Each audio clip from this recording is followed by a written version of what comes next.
Madanapalle Chittoor bus stand లో మన shop పేరు వచ్చింది మార్షిలయన్సీ మిల్కింగ్ మిషన్ ఆఫర్ పెట్టింటే అన్నోళ్ళు బుక్ చేసుకోవడం జరిగింది. ఇది అనంతపురం అవతల గుత్తికి అనేది బుక్ చేసుకునే అన్న. ఇది ఎక్స్ట్రా ఫిట్టింగ్ అనేది కూడా చేసుకున్నా 2 HP మిల్కింగ్ మిషన్ కి. అన్నోళ్ళు వీడియో మనకి కాన్ఫిడెంట్ లో ఉన్నారు, కాల్లో మాట్లాడిస్తా వినన్నా. హలోనా, ఈ మిల్కింగ్ మిషన్ యాడికినా గుత్తికి బుక్ చేసుకున్నారన్నా? మన మిల్కింగ్ మిషన్ షాప్ ఎట్లా తెలిసిందన్నా మీకు?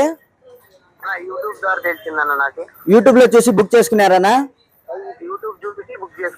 1 year వారంటీ ఇస్తానమన్నా. మనమే ట్రాన్స్పోర్ట్ కి అనేది బుక్ చేస్తున్నాం కదనా? మీరే చేస్తున్నారన్నా, మీకే చెప్పినామా అన్నా, మీరే బుక్ చేసి పంపిస్తామని చెప్పినారు మాకు. ఓకేనా, థ్యాంక్ యూనా. అన్నగనేది మనము ఈ మిల్కింగ్ మిషన్లు బుక్ చేస్తున్నాం నవత ట్రాన్స్పోర్ట్ అనేది వేస్తున్నాము. మీకు కూడా మిల్కింగ్ మిషన్లు కానీ చాప్ కట్టర్లు కానీ ఏం కావాలన్నా మార్షిలయన్స్ అనేది విజిట్ చేయండి. హోల్సేల్ ప్రైస్ కే ఇస్తున్నాము. మీకు యాడ్ కావాలన్నా బుకింగ్ కూడా చేస్తాం.